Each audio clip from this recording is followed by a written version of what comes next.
பிரித்தானியாவிற்கு சென்ற நாமல் ராஜபக்ச புலம்பெயர் தமிழர்கள் ஒன்று கூடியதால் பெரும் பரபரப்பு. உடனடியாக நாடு திரும்பும் நாமல் ராஜபக்ச. நாமலை விரட்டியடித்தது மிக பெரும் தவறு. கடும் கோபத்துடன் கொந்தளிக்கும் முன்னாள் அமைச்சர் அலி ஜப்ரி. அனுரகுமார திசாநாயக்கவின் முடிவு ஆரம்பமாகியது. ரணில் விக்ரமசிங்கவில் கை வைத்தது மிக பெரும் பிழை. இதை அவர் அனுபவிப்பார். ஹரின் பெர்னாண்டோவின் அதிரடி கருத்து. லண்டனில் நாமல் ராஜபக்சவை விரட்டியடித்த தமிழர்கள். இதற்கு காரணம் ராஜபக்சக்கள் செய்த அநியாயம்தான். அதிரடி கருத்தை வெளியிட்ட அமைச்சர் ஹர்சன நாணயக்கார.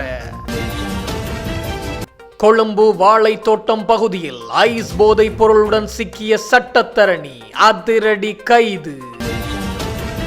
இந்த அரசாங்கம் ஊழல் செய்கிறது. தரமற்ற நிலக்கரியை இறக்குமதி செய்துள்ளது. இந்த அரசை மிக விரைவிலே வீட்டுக்கு அனுப்பும் நேரம் வந்துவிட்டது. கொந்தளித்த முன்னாள் அமைச்சர் விமல் வீரவம்ச. ஒழுங்கமைக்கப்பட்ட தரப்பினரால் தோற்றுவிக்கப்பட்ட எதிர்ப்புகள் மற்றும் அழுத்தங்களினால் ஆக்ஸ்போர்ட் மற்றும் கேம்பிரிட்ஜ் மாணவர் அமைப்புகள் நிச்சயிக்கப்பட்ட நிகழ்ச்சி நிரல் உரையை ரத்து செய்தமை கவலைக்குரியதொரு விடயமாகும். இவ்வாறான தொடர்பு மற்றும் வாய்ப்பை ரத்து செய்வது ஜனநாயகத்தை பலப்படுத்தாது என ஸ்ரீலங்கா பொதுஜன பெரமுனவின் தேசிய அமைப்பாளர் நாமல் ராஜபக்ஷ அதிருப்தி வெளியிட்டுள்ளார். பல்கலைக்கழகங்கள் விவாதிக்கும் களமே தவிர அச்சுறுத்தல் விடுக்கும் களமல்ல. அச்சுறுத்தலை விட உரையாடலே கருத்து பரிமாற்றத்துக்கு சிறந்த களமாக அமையும். எதிர்காலத்தில் பேசுபொருளாக உள்ள விடயங்கள் குறித்து கலந்துரையாடலில் ஈடுபடுவதற்கு மாணவர் அமைப்பில் வாய்ப்பு கிடைக்கும் என எதிர்பார்க்கிறேன் என நம்பிக்கை வெளியிட்டுள்ளார். பிரித்தானியாவில் தமிழ் மாணவர் அமைப்பு மற்றும் சிவில் செயற்பாட்டாளர்களின் கடும் எதிர்ப்பால் ஸ்ரீலங்கா பொதுஜன பெரமுனவின் பாராளுமன்ற உறுப்பினர் நாமல் ராஜபக்ஷ ஆற்றவிருந்த உரையை ஆக்ஸ்போர்ட் மாணவர் அமைப்பு ரத்து செய்துள்ளது. ஆக்ஸ்போர்ட் மற்றும் கேம்பிரிட்ஜ் மாணவர் அமைப்புகள் இவ்வாறு நிகழ்ச்சி நிரலை ரத்து செய்தமைக்கு கவலை தெரிவித்து பாராளுமன்ற உறுப்பினர் நாமல் ராஜபக்ஷ தனது உத்தியோகபூர்வ எக்ஸ் வலைத்தளத்தில் பதிவேற்றம் செய்துள்ளார். ஆக்ஸ்போர்ட் மற்றும் கேம்பிரிட்ஜ் சங்கம் பாரம்பரியமாக பரம்பரை அடிப்படையில் சுதந்திரமாக விசாரணைகள், விவாதங்கள் மற்றும் வெளிப்படையான கருத்தாடல் ஆகியவற்றை முன்னிலைப்படுத்தி செயற்படுகிறது. இந்த மாணவர் சங்கங்களில் உரையாற்றுவதற்கு எனக்கு விடுத்த அழைப்பை நிபந்தனையற்ற வகையில் ஏற்றுக்கொண்டேன். ஒழுங்கமைக்கப்பட்ட தரப்பினரால் தோற்றுவிக்கப்பட்ட எதிர்ப்புகள் மற்றும் அழுத்தங்களினால் நிச்சயிக்கப்பட்ட நிகழ்ச்சி நிரல் உரை ரத்து செய்யப்பட்டமை கவலைக்குரியதொரு விடயமாகும். தடை ஏற்படுத்தல் மற்றும் அச்சமூட்டுவதை காட்டிலும் கலந்துரையாடல் ஊடாக கருத்துக்களை பரிமாற்றிக் கொள்வது சமூகத்துக்கு முன்வைக்கும் பிரதான விடயங்களாக அமையும். வெளிப்படையான கலந்துரையாடல்கள் மற்றும் கருத்து பரிமாற்றம் ஊடாகவே அர்த்தமுள்ள நல்லிணக்கம் மற்றும் முன்னேற்றத்தை ஏற்படுத்த முடியும். எனது கருத்துக்களுக்கு கடுமையாக எதிர்ப்பை வெளிப்படுத்தும் நபர்கள் மற்றும் தரப்பினர்களுடன் நேரடியாக கலந்துரையாடுவதற்கு கிடைத்த வாய்ப்பை ஏற்றுக்கொள்கின்றேன். இவ்வாறான தொடர்பு மற்றும் வாய்ப்பை ரத்து செய்வது ஜனநாயகத்தை பலப்படுத்தாது. எதிர்காலத்தில் பேசுபொருளாக உள்ள விடயங்கள் குறித்து கலந்துரையாடலில் ஈடுபடுவதற்கு மாணவர் அமைப்பில் வாய்ப்பு கிடைக்கும் என்று எதிர்பார்க்கிறேன் என பதிவேற்றம் செய்துள்ளார். நாடாளுமன்ற உறுப்பினர் நாமல் ராஜபக்ஷ கலந்து கொள்ளவிருந்த ஆக்ஸ்போர்ட் மற்றும் கேம்பிரிட்ஜ் விரிவுரைகள் ரத்து செய்யப்பட்டமை தொடர்பில் முன்னாள் வெளியுறவு அமைச்சர் அலி சப்ரி வருத்தம் தெரிவித்துள்ளார். இதுகுறித்து அவர் தனது உத்தியோகபூர்வ சமூக ஊடக கணக்கில் 13 வெளியிட்டுள்ளார். அதில் ஆக்ஸ்போர்ட் மற்றும் கேம்பிரிட்ஜ் போன்ற விவாத சங்கங்கள் பல தலைமுறைகளாக துணிச்சலான விவாதம் மற்றும் பகுத்தறிவு கருத்துக்களை வெளிப்படுத்துவதற்கான அடையாளங்களாக நிற்கின்றன என்று முன்னாள் அமைச்சர் சுட்டிக்காட்டியுள்ளார். கேம்பிரிட்ஜ் சங்கத்தில் உரையாற்றிய தனது சொந்த அனுபவத்தை நினைவு கூர்ந்த அலி சப்ரி இத்தகைய தளங்கள் வேறுபாடுகளை வெளிப்படையாகவும் மரியாதையுடனும் அறிவுசார் நேர்மையுடனும் எதிர்கொள்ள ஒரு அரிய வாய்ப்பை வழங்குகின்றன என்றும் கூறியுள்ளார். இந்த நிலையில் ஒழுங்கமைக்கப்பட்ட குழுக்களின் அழுத்தம் காரணமாக நிகழ்வை ரத்து செய்வது வருந்தத்தக்கது என்று அவர் தெரிவித்துள்ளார். இதேவேளை இதுபோன்ற நடவடிக்கைகள் எடுக்கப்படும் போது அவை சிவில் சமூகத்தில் பிளவுகளுக்கு வழிவகுக்கின்றது என்றும் முன்னாள் அமைச்சர் சுட்டிக்காட்டியுள்ளார். மேலும் இதுபோன்ற சம்பவங்களால் இலங்கையின் எதிர்காலமும் உண்மையான நல்லிணக்கமும் தடைப்படுகிறது என்றும் எதிர்க்கும் கருத்துக்களை கொண்டவர்களை சந்திக்கவும் கேள்வி கேட்கவும் கேட்டறிந்து கொள்ளவும் விருப்பம் இருக்க வேண்டும் என்றும் அந்த குரல்களை அடக்குவது ஜனநாயகத்தை முன்னேற்றாது எனவும் பல்கலைக்கழகங்கள் நிலைநிறுத்த விரும்பும் கொள்கைகளை அளிக்கும் என்றும் அவர் மேலும் குறிப்பிட்டுள்ளார். லண்டனுக்கு விஜயம் செய்துள்ள நாடாளுமன்ற உறுப்பினர் நாமல் ராஜபக்ஷவின் உரைகள் அடுத்தடுத்து ரத்து செய்யப்பட்டமையானது கடந்த காலங்களில் ராஜபக்ஷ குடும்பத்தினர் முன்னெடுத்த அரசியலுக்கு சர்வதேச சமூகம் வழங்கிய பதிலடி என்று நீதி அமைச்சர் ஹர்ஷன நாணயக்கார தெரிவித்துள்ளார். ஊடகங்களுக்கு கருத்து தெரிவித்த போதே இவர் இவ்வாறு குறிப்பிட்டுள்ளார். அவர் மேலும் கருத்து தெரிவிக்கையில், நாமல் ராஜபக்ஷ போன்றவர்கள் இலங்கையில் எத்தகைய அரசியலை முன்னெடுத்தார்கள் என்பதை உலகம் இன்று நன்கு அறிந்து வைத்துள்ளது. சர்வதேச சமூகம் இப்போது மிகவும் விழிப்புடன் இருக்கின்றது. இருந்தது. அதன் விளைவாகவே கேம்பிரிட்ஜ் மற்றும் ஆக்ஸ்போர்ட் போன்ற புகழ்பெற்ற பல்கலைக்கழகங்கள் அவருக்கு இடமளிக்க மறுத்துள்ளன. ராஜபக்ஷக்களின் ஆட்சி காலத்தில் ஜனநாயகம் மற்றும் மனித உரிமைகள் கையாளப்பட்ட விதம் குறித்து சர்வதேச மாணவர்கள் மற்றும் சிவில் சமூகத்தினர் மத்தியில் பாரிய விரக்தி நிலவுகின்றது. இந்த அதிருப்தியே நாமலின் உரைகள் ரத்து செய்யப்பட்டமைக்கு பிரதான காரணமாகும். கேள்விகளுக்கு பயப்படுபவர்கள் அல்லது மற்றவர்கள் கேள்வி கேட்கும் சூழலை உருவாக்காதவர்கள் இத்தகைய உயரிய கல்வி நிறுவனங்களில் உரையாற்ற தகுதியற்றவர்கள். ஒரு ஜனநாயக நாட்டில் இதுபோன்ற எதிர்ப்புகள் எழும்போது அந்த நாட்டு கல்வி நிறுவனங்கள் அதற்கு மதிப்பளிப்பது இயல்பான ஒன்றாகும். லண்டன் பல்கலைக்கழக மாணவர்கள் தமது பாதுகாப்பு மற்றும் சுதந்திரமான விவாதம் குறித்து கவலை தெரிவித்தது முற்றிலும் நியாயமானது. கடந்த கால கசப்பான அனுபவங்களே இத்தகைய போராட்டங்களுக்கு அடிப்படையாக அமைந்துள்ளன என்றார். அனுரகுமார திசாநாயக்கவின் முடிவின் ஆரம்பமாக அது இருக்கலாம் என ஐக்கிய தேசிய கட்சியின் பிரதி தலைவர் ஹரின் பெர்னாண்டோ எச்சரித்துள்ளார்.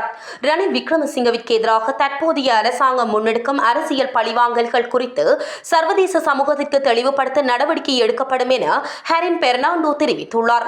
கொழும்பில் நேற்று நடைபெற்ற ஊடகவியலாளர் சந்திப்பிலேயே அவர் இதனை தெரிவித்துள்ளார். அத்துடன் ரணில் விக்ரமசிங்கவுக்கு எதிராக முன்னெடுக்கப்படும் அநீதியான பழிவாங்கல்கள் குறித்து சர்வதேச நாடாளுமன்ற ஒன்றியம், ஐக்கிய நாடுகள் சபை மற்றும் ஐரோப்பிய நாடாளுமன்ற ஒன்றியம் உள்ளிட்ட அனைத்து சர்வதேச நிறுவனங்களுக்கு முறைப்பாடு அளிக்க உள்ளதாக அவர் குறிப்பிட்டார். மேலும் தூதரக மட்டத்தில் தனித்தனியாக தெளிவுபடுத்தும் வேலை திட்டங்கள் முன்னெடுக்கப்படுவதாகவும் அவர் கூறினார். மார்ச் 1ஆம் தேதிக்கு பின்னர் மாவட்ட ரீதியாக மத தலைவர்கள், சட்டத்தரணிகள் மற்றும் இளைஞர் குழுக்களுக்கு இந்த அநீதியான பழிவாங்கல்கள் குறித்து தெளிவுபடுத்தும் விசேட வேலை திட்டம் ஆரம்பிக்கப்பட உள்ளது. நாடு இக்கட்டான நிலையில் இருந்தபோது அதனை மீட்டெடுத்த ரணில் விக்ரமசிங்க செய்த பணிகளை தற்போதைய அரசாங்கம் தங்களுடையது போல காட்டி வருவதாக சாடிய ஹரின் பெர்னாண்டோ அரசாங்கம் ஆட்சி செய்வதற்கு பதிலாக பழிவாங்குவதில் கவனம் செலுத்துவதாகவும் விமர்சித்தார். அரசாங்கத்தின் ஆட்சி காலம் வேகமாக நகர்ந்து வருவதாகவும் அதிகாரிகள் எப்போதும் அரசாங்கத்தின் விருப்பத்திற்கு ஏற்ப செயல்பட மாட்டார்கள் என்பதை கவனத்தில் கொள்ள வேண்டும் என்றும் அவர் எச்சரித்தார். இது அனுரகுமார திசாநாயக்கவின் முடிவின் ஆர்வமாக இருக்கலாம் என்றும் அவர் குறிப்பிட்டார்.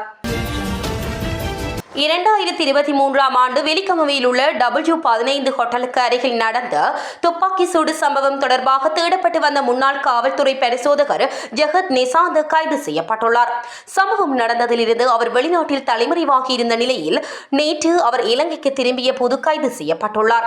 2023 டிசம்பர் 31 அன்று வெலிகமவின் பெலேன பகுதியில் உள்ள ஹோட்டலுக்கு அருகில் நடந்த துப்பாக்கி சூட்டில் கொழும்பு குற்றப்பிரிவை சேர்ந்த ஒரு காவல்துறை சார்ஜென்ட் உயிரிழந்ததுடன் மற்றொருவர் காயமடைந்திருந்தார்.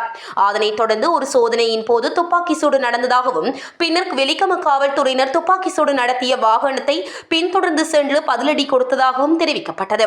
எனினும் இந்த துப்பாக்கி சூடு தொடர்பாக கொழும்பு குற்றப்பிரிவின் முன்னாள் உதவி காவல்துறை கண்காணிப்பாளர் நெவில் சில்வா மாத்திரை நீதவான் நீதிமன்றத்தில் சரணடைந்திருந்தார். பின்னர் மேற்கொள்ளப்பட்ட விசாரணைகளின்படி அப்போதைய காவல்துறை மா அதிபர் தேசபந்து தென்னகோன் உட்பட 8 சந்தேக நபர்களை கைது செய்ய மாத்திரை நீதவான் உத்தரவிட்டிருந்தார். இந்த சம்பவம் தொடர்பாக தேசபந்து தென்னகோன் நேரடியாக குற்றம் சாட்டப்பட்டு பின்னர் இடைநீக்கம் செய்யப்பட்டார். அதன்படி அப்போதைய காவல்துறை மா அதிபர் தேசபந்து தென்னகோனின் அதிகார துஷ்பிரயோகம் குறித்து விசாரித்து அறிக்கை அளிக்க உயர் நீதிமன்ற நீதிபதி பிரீத்தி பத்மன் சூரசின தலைமையிலான 3 பேர் கொண்ட குழு நியமிக்கப்பட்டது.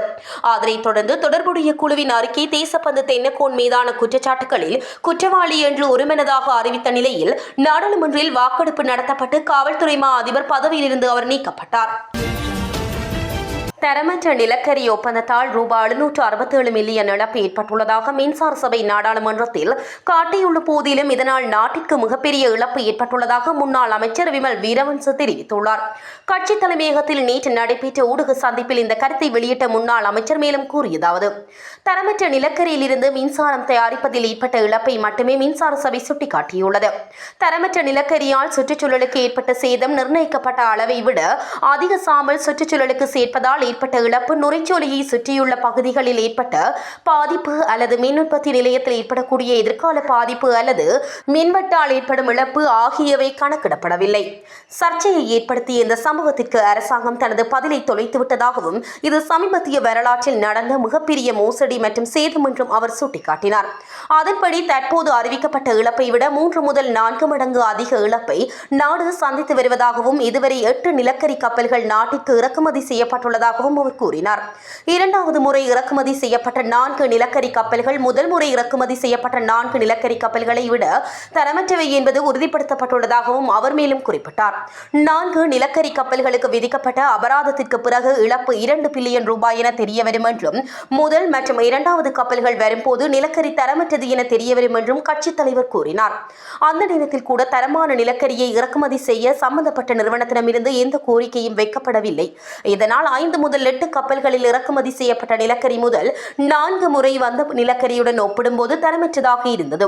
9வது நிலக்கரி மீண்டும் இறக்கப்பட்டு வருவதாகவும் மேலும் 15 கப்பல்கள் வர திட்டமிடப்பட்டுள்ளதாகவும் தரமற்ற நிலக்கரி காரணமாக ஆலை சேதமடைந்தால் ஆலையை சரி செய்ய 6 மாதங்களுக்கு மேலாகும் என்றும் அவர் கூறினார். இந்த சம்பவம் குறித்து முழுமையான விசாரணை நடத்தப்பட்டு பொறுப்பான அனைவரும் கடுமையாக தண்டிக்கப்பட வேண்டும் என்று விமல் வீரவன்ச வலியுறுத்துகின்றார். கொழும்பு வாழைத்தோட்டம் பகுதியில் ஐஸ் போதைப் பொருளுடன் மூத்த சட்டத்தரணி ஒருவர் கைது செய்யப்பட்டுள்ள சம்பவம் பெரும் பரபரப்பை ஏற்படுத்தியுள்ளது. போலீசாருக்கு கிடைத்த ரகசிய தகவலின் அடிப்படையில் சஞ்சியாராச்சி வத்தை பகுதியில் உள்ள பாலடைந்த கட்டடம் ஒன்றில் இந்த சோதனை நடத்தப்பட்டது. இதன்போது அங்கிருந்த 54 வயதுடைய சட்டத்தரணி கைது செய்யப்பட்டார். மேலும் அவரிடமிருந்து 130 மில்லிகிராம் ஐஸ் போதைப் பொருள், அதனை உட்கொள்ள பயன்படுத்தப்படும் பல்வேறு உபகரணங்கள் மற்றும் சட்டத்தரணி அடையாள அட்டை ஆகியவை கைப்பற்றப்பட்டுள்ளதாக போலீசார் தெரிவித்துள்ளனர். கைது செய்யப்பட்ட சட்டத்தரணி மாளிகாகந்த நீதவான் நீதிமன்றத்தில் நேற்று முன்னிலைப்படுத்தப்பட்ட போது வழக்கை விசாரித்த நீதவான் சந்தேக நபரை எதிர்வரும் 26ஆம் தேதி வரை விளக்கமறியலில் வைக்குமாறு உத்தரவிட்டார். சம்பவம் குறித்து வாழைத்தோட்டம் போலீசார் மேலதிக விசாரணைகளை முன்னெடுத்து வருகின்றனர். யாழ்ப்பாணம் சுன்னாகம் போலீஸ் நிலையத்திற்கு புதிதாக பொறுப்பதிகாரியாக நியமிக்கப்பட்ட தமிழ் பொறுப்பதிகாரியான சிவானந்தன் நிதர்சனம் தனது பதவியை உத்தியோகபூர்வமாக கடமையேற்றுள்ளார். கடமைகளை ஏற்பதற்கு முன்பு சிவானந்தன் நிதர்சனம் ஆரம்பத்தில் தெல்லிப்பளை துர்க்கை அம்மன் ஆலயத்தில் பூஜை வழிபாடுகளில் ஈடுபட்டார். அதனைத் தொடர்ந்து அவருக்கு போலீஸ் நிலையத்தில் மாலை அணிவித்து பொன்னாடை போர்த்தி வரவேற்பளிக்கப்பட்டது. பின்னர் அவர் உத்தியோகபூர்வ ஆவணத்தில் அறிக்கையை எழுதி தனது பணிகளை உத்தியோகபூர்வமாக பொறுப்பேற்றார். தொடர்ந்து சமூக மட்ட அமைப்பினர், மத குருமார் உள்ளிட்டோர் நினைவு சின்னங்களால் வழங்கி அவரை கௌரவித்தனர். பதவியேற்ற பின் அவர் கூறுகையில், மக்கள் இடைத்தரகர்களை நம்பாது தமது சேவைகளை பெற நேரடியாக போலீஸ் நிலையம் வருகை தருமாறும் புதிய போலீஸ் அதிகாரி அறிவுறுத்தியுள்ளார். அதோடு மக்களுக்கு சரியான முறையில் மொழி பிரச்சினையின்றி மக்கள் தங்கள் பிரச்சினைகளை கூற முடியும் என்றும் மக்களுக்காக தாம் சேவையாற்ற காத்திருப்பதாகவும் அவர் குறிப்பிட்டார். அதேவேளை தமிழர் பகுதிகளில் தமிழ் தெரியாத சிங்கள மொழி பேசும் பொறுப்பதிகாரிகளை நியமிப்பதால் மக்கள் தமது பிரச்சினைகளை தெளிவாக கூற முடியாத சூழ்நிலை காணப்படுகின்றது. சுன்னாகம் போலீஸ் நிலையத்திற்கு தமிழ் போலீஸ் பொறுப்பதிகாரி நியமிக்கப்பட்டதன் மூலம் மக்களுக்கான சேவைகளை திறம்பட செய்ய முடியும் என நம்பிக்கை ஏற்பட்டுள்ளது.